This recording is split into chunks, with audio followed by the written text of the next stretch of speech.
اعوذ باللہ من الشیطان الرجیم بسم اللہ الرحمن الرحیم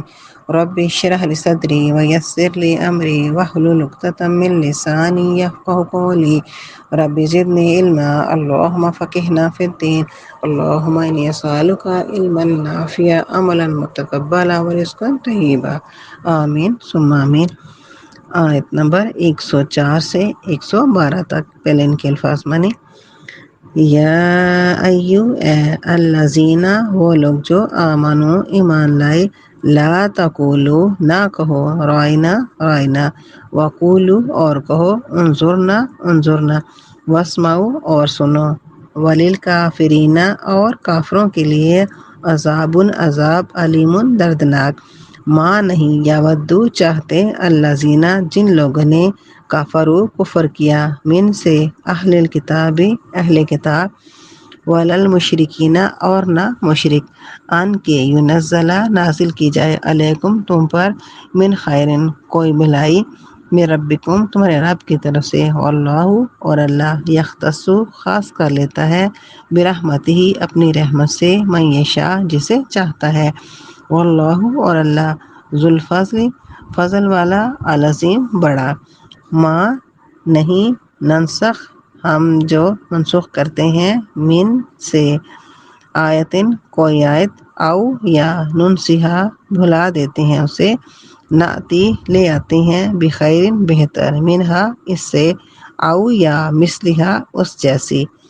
علم کیا نہیں، تعلم تو جانتا، ان اللہ کہ اللہ علی پر، کل شیء ہر شے،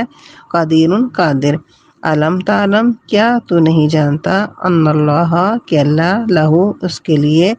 ملک بادشاہت، السماوات آسمانوں کی، والارض اور زمین، وما اور نہیں، لکم تمہارے لیے، من دون اللہ اللہ کے سوا، من کوئی، ولی حامی والا، اور نہ نصیر مددگار۔ ام کیا تریدون تم چاہتے ہو، ان کے تسلو سوال کرو، رسولکم اپنے رسول سے، کما جیسے، سئلا سوال کیے گئے، موسیٰ علیہ السلام سے، من قبل اس سے پہلے، ومن اور جو، یتبدل اختیار کرے، الکفر کفر، بالایمان ایمان کے بدلے، فقط ضل سو وہ بھٹک گیا، سواء سیدھا، سبیل راستہ، ودّا چاہا، کثیر بہت، من سے اہل کتاب اہل کتاب، لو کاش، یردونکم تمہیں لوٹا دیں، من سے بعد ایمانکم تمہارے ایمان کے، کفارن کفر میں، حسدن حسد، من اندی وجہ سے، انفسہم اپنے دل کی، من بعد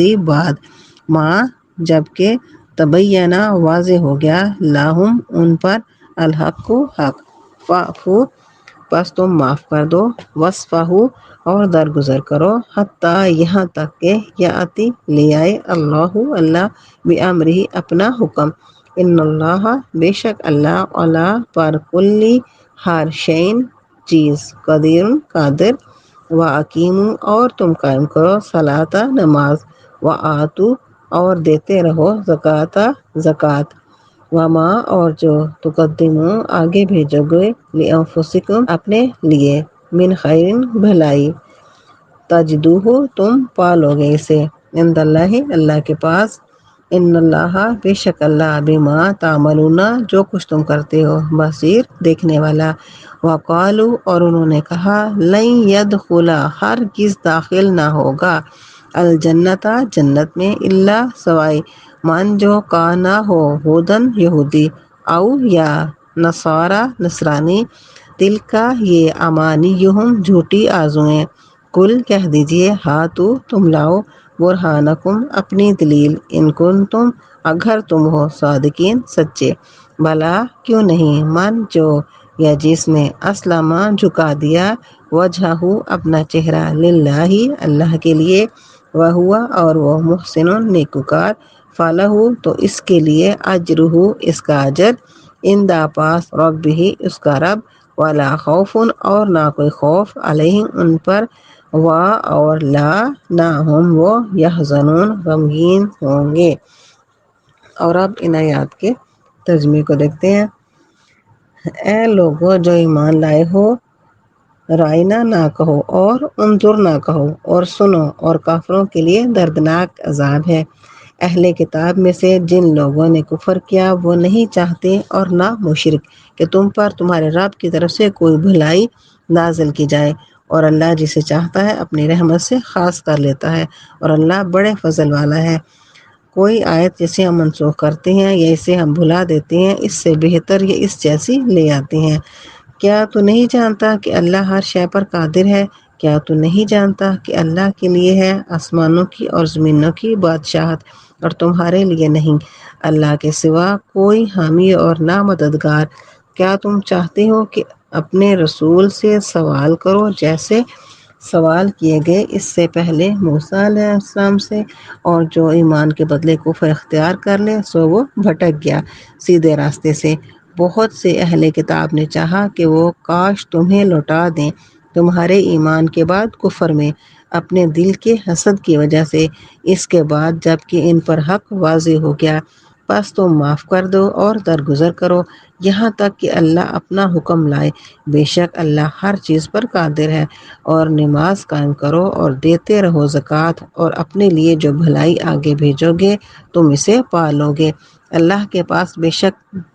تم جو کچھ کرتے ہو اللہ اسے دیکھنے والا ہے۔ اور انہوں نے کہا ہرگز داخل نہ ہوگا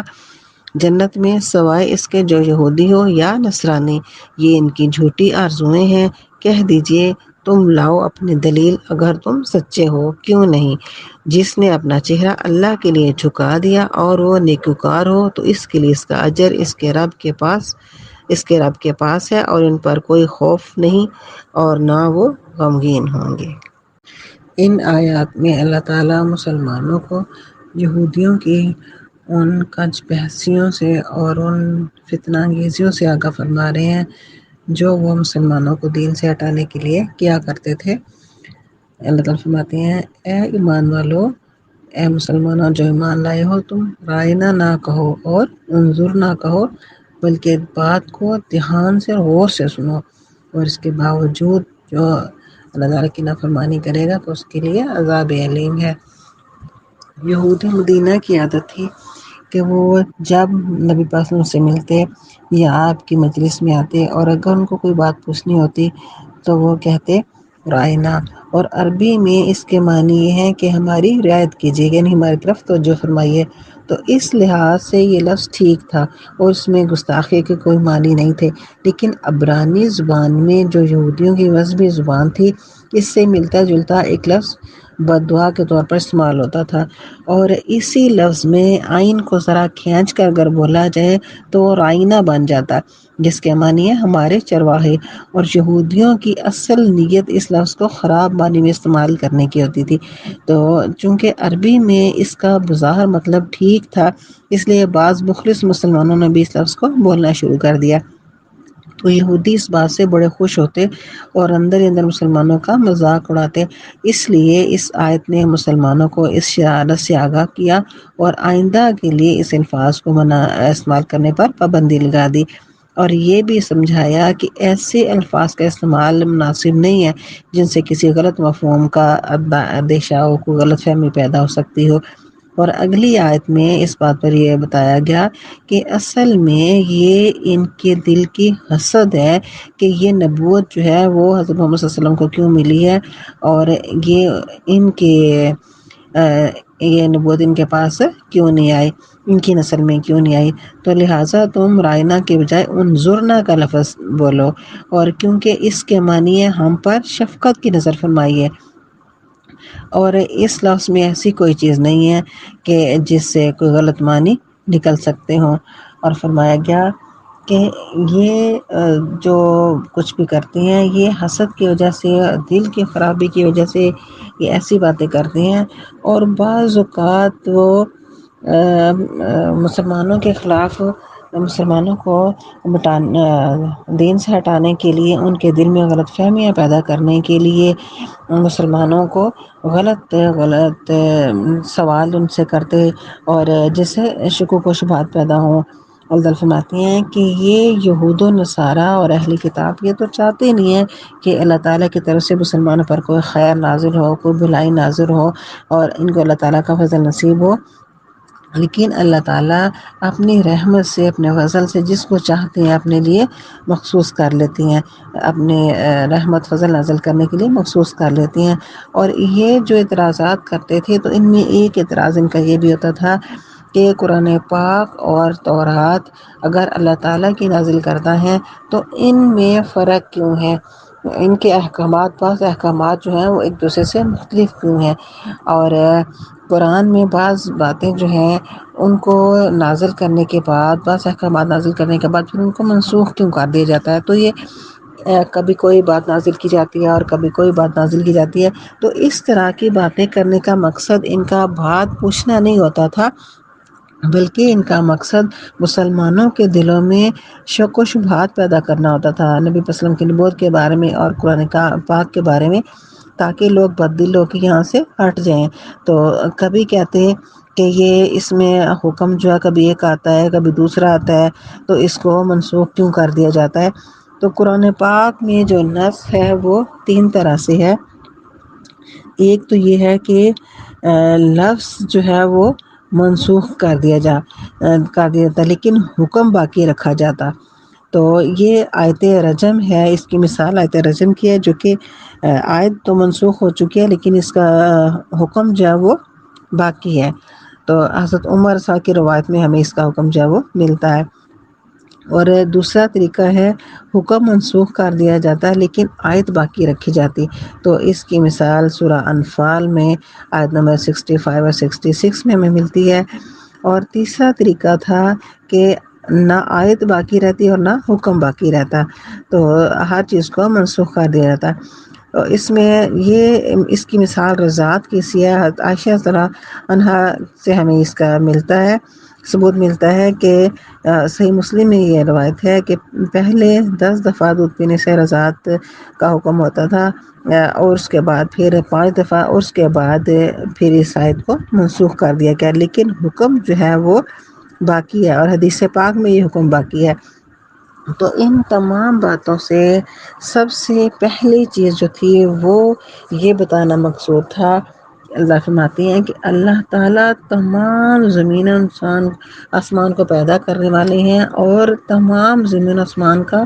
علم رکھنے والے ہیں، اور ہر چیز اللہ تعالیٰ کے قبضہ قدرت میں ہے۔ اس لیے اللہ تعالیٰ جس کام کو جیسے کرنا چاہیں کرتے ہیں، چاہیں تو کسی حکم کو باقی رکھیں، چاہے تو اس کو مٹا دیں۔ اور دوسری اس کی وجہ یہ ہے کہ دین آہستہ آہستہ ہوتا رہا تھا، اور تاکہ لوگوں کے دلوں میں اسلام کے احکامات کو راسخ کیا جائے اور ان کو عمل کی طرف لایا جائے، کیونکہ لوگ صدیوں سے جن کاموں میں لگے ہوئے تھے تو ان کو ایک دم سے چھڑانا مشکل تھا، تو لوگوں کی ذہن سازی کی گئی، لوگوں کو بات ماننے پر آمادہ کیا گیا۔ مثلاً سورہ بقرہ میں آیت نمبر 219 میں ہے شراب کے بارے میں حکم۔ سب سے پہلا حکم یہ ہے کہ یہ لوگ آپ سے خمر اور میسرہ کے بارے میں پوچھتے ہیں، تو یہ کیا ہیں، تو آپ نے اور ان کے بارے میں کیا حکم ہے۔ اور سورہ نساء کی آیت نمبر 43 میں پھر یہ آیت دوسری آیت نازل ہوئی کہ جب تم نشے کی حالت میں ہو تو پھر تم نماز کے قریب نہ جانا۔ اور پھر تیسری آیت سورہ مائدہ میں نازل ہوئی 90 اور 91 کہ یہ سارے کام شیطانی عمل ہیں، لہٰذا تم ان سے بچو۔ تو اس طرح سے آہستہ آہستہ لوگوں کے ذہنوں کو تیار کیا گیا ماننے کے لیے۔ تو اس کا نتیجہ یہ ہوا کہ جب آخری آیت منسوخ کی نازل ہوئی کہ اب اس کو نہیں پینا،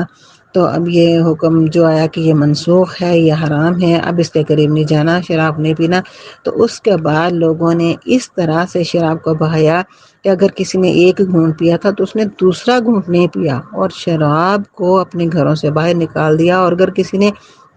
نیا اسٹاک خرید کے رکھا تھا تو اس کو بھی ضائع کر دیا، اور مدینہ کی گلیوں میں کئی دن تک جو شراب جو تھی وہ بہتی رہی، اور کسی نے اس کو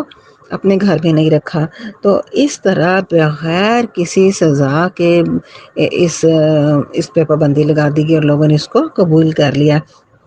اور بعض اوقات لوگوں کا امتحان لینا بھی مقصود ہوتا ہے، جیسے کہ قبلے کا حکم ہے تو دوسرے بارے میں قبلے کا حکم موجود ہے، اس میں پہلا حکم تو موجود نہیں ہے کہ قبلہ کے مقصد اقصیٰ کی طرف نماز پڑھی جائے، لیکن جو دوسرا حکم ہے قبلے کی تبدیلی کا تو اس کو بڑی وضاحت سے بیان کیا گیا ہے۔ تو اسی طرح بعض چیزیں ایسی ہیں کہ جیسے قتل تو منع ہے کہ اگر ایک انسان کو بھی کسی نے نہ قتل کیا تو اس نے وہ ایسا ہے کہ جیسے اس نے پوری انسانیت کو قتل کر دیا، لیکن حضرت ابراہیم علیہ السلام کو حکم دیا گیا کہ اپنے بیٹے کو ذبح کرو۔ اور غیر اللہ کو سجدہ کرنا جو ہے وہ شرک ہے، اور شرک اتنا بڑا گناہ اللہ تعالیٰ فرماتی ہیں کہ سارے گناہ معاف کر دی جائیں گے اگر اللہ تعالیٰ چاہیں تو، مگر شرک کو معاف نہیں کیا جائے گا۔ اگر کوئی شرک کرتا ہوا دنیا سے چلا جائے گا تو ہمیشہ ہمیشہ کے لیے جہنم میں جائے گا، جہنم میں رہے گا۔ تو لیکن آدم علیہ السلام کو سجدہ کرنے کے لیے کہا گیا۔ تو یہ ساری باتیں یہ بتاتی ہیں کہ اصل میں اللہ تعالیٰ کا مقصد لوگوں کو اس بات پر لانا تھا کہ اللہ کے حکم کو مانا جائے، اور اللہ کا حکم جو ہے اس کو ہر حال میں اس کے بارے میں سوال و جواب نہ کیے جائیں، تو اس کے بارے میں جو ہے نا وہ دلیلیں نہ دی جائیں، بلکہ انسان کا فائدہ اس میں ہے اللہ تعالیٰ کے حکموں کو ماننے میں، لہٰذا اللہ تعالیٰ کو جب سنا جائے تو اس کو فوراً مانا جائے۔ جیسے کہ نبی صلی اللہ علیہ وسلم نے فرمایا کہ حدیث پاک ہے، چھوڑ دو مجھے جس پر میں نے تمہیں چھوڑا ہے، یعنی جس بات کو میں نے تمہیں بتایا ہے اس کو قبول کر لو، تمہارا اسی میں فائدہ ہے۔ اور پھر فرمایا کہ تم سے پہلے لوگ ہلاک ہوئے اس وجہ سے کہ اپنے انبیاء سے انہوں نے کثرت سوال کیا اور اختلاف کیا، یعنی کہ انہوں نے سوالات بہت زیادہ کیے اور ان سے اپنے نبیوں سے اختلاف رائے کیا اور کچھ بحثیاں کی، تو ان وجہ سے وہ ہلاک ہو گئے۔ تو یہ ایک اور وجہ ہے، بتایا گیا کہ یہ کام نہیں کرنے، اللہ تعالیٰ کے حکموں کو ماننے میں ہی انسان کی خیر ہے۔ کہا گیا کہ تم اپنے نبی سے اس طرح کہہ رہا کہ سوال نہ کرنا جیسے کہ تم سے پہلے حضرت موسیٰ علیہ السلام کی قوم نے ان سے سوال کیے تھے، اور سوال در سوال کرتے رہے اور اپنے لیے مشکلیں پیدا کرتے رہے، اور وہ ہلاکت کے دہانے پر پہنچ گئے۔ اور انہی نافرمانیوں کی وجہ سے ان سے یہ نبوت بھی لی گئی، جس کا ان کو بہت دکھ ہے، اور کہ یہ ہم سے نبوت کیوں لی گئی، اور اسی لیے وہ وقتاً فوقتاً کوئی نہ کوئی ہیلہ بہانے کرتے رہتے ہیں مسلمانوں کو دین سے دور کرنے کے لیے۔ اور اچھی طرح دین کو جاننے کے بعد، سمجھنے کے بعد، اس کو حق جاننے کے بعد جب ان کو پتہ چل گیا کہ یہ دین جو ہے یہ حق ہے، تو سچ ہے، اور یہ جو نبوت ہے یہ مسلمانوں کو اب مل چکی ہے اور یہ ہم سے چھن چکی ہے، تو اس حسد کی وجہ سے وہ نہیں چاہتے کہ مسلمان جو ہیں وہ دین پر قائم رہیں۔ ان کو بھٹکانے کے لیے کوئی نہ کوئی وہ جب غلط قسم کے شکوک و شبہات ان کے دلوں میں پیدا کرنے کی کوشش کرتے رہتے ہیں۔ تو اصل چیز یہ ہے کہ بات کو سمجھا جائے اور سمجھنے کے بعد پھر اس پر عمل کی کوشش کی جائے۔ اگر سوال کرنے کا مقصد کسی چیز کے بارے میں پوچھنا ہو اور اس کا عمل کرنے کے لیے پوچھنا ہو تو پھر سوال کرنا غلط نہیں ہے، تو پھر سوال کرنا ٹھیک ہے، ضرورتاً سوال کیا جا سکتا ہے، لیکن اعتراض کے لیے سوال کرنا جو وہ ناپسندیدہ ہے۔ نبی اس نے فرمایا مسلمانوں میں سب سے بڑا مجرم وہ ہے جس نے کسی ایسی چیز کے بارے میں سوال کیا جو پہلے حرام نہیں تھی، لیکن اس کے سوال کرنے کی وجہ سے حرام ہو گئی۔ اور جب کسی بات کو پوچھا جائے تو پوچھنے کے بعد، سمجھنے کے بعد جب اس کی دلیل میں جائے تو پھر اس کے بعد کہا جائے کہ نہیں اب میں اپنی مرضی کروں اور جو میں کہہ رہا ہوں وہ ٹھیک ہے، وہ تو یہ جو چیز ہے یہ انسان کو کفر میں واپس لے جاتی ہے، کیونکہ ایک بات کو سمجھنے کے بعد، صحیح سیکھنے کے بعد، پھر اس کے بعد دوبارہ غلط راستے کی طرف جانا یہ انسان کو دین سے خارج کرنے والی چیز ہے، یہ انسان کا دین ہی چلا جاتا ہے۔ تو یہ اللہ فرماتے ہیں کہ یہ جو اہل کتاب اور کفار ہیں یہ تو چاہتے ہی نہیں ہیں کہ مسلمان جو ہیں وہ دین کی پہ قائم رہے، وہ تو چاہتے ہیں کہ یہ دوبارہ کفر کی طرف لوٹ آئیں، دوبارہ جو ہے نا جس میں پہلے تھے زمانہ جاہلیت میں اس میں واپس لوٹ دیں۔ اور یہ ان کے دل کی حسد ہے، ان کے دل کا بغض ہے، ان کے دل کا کینہ ہے، جس وجہ سے یہ سب کچھ کرتے ہیں۔ تو دین کو سمجھنے کے بعد مسلمانوں کو دوبارہ دین سے نکالنے کے لیے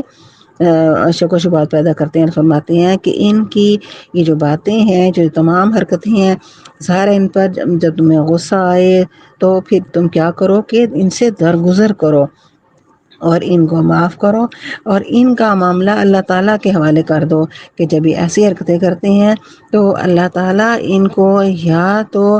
ان کے لیے کوئی حکم نازل فرمائے، یا پھر تم اتنی طاقتور ہو جاؤ کہ تم ان کا مقابلہ کر سکو، اور اس وقت تک تم انہیں درگزر کرو، انہیں معاف کرو،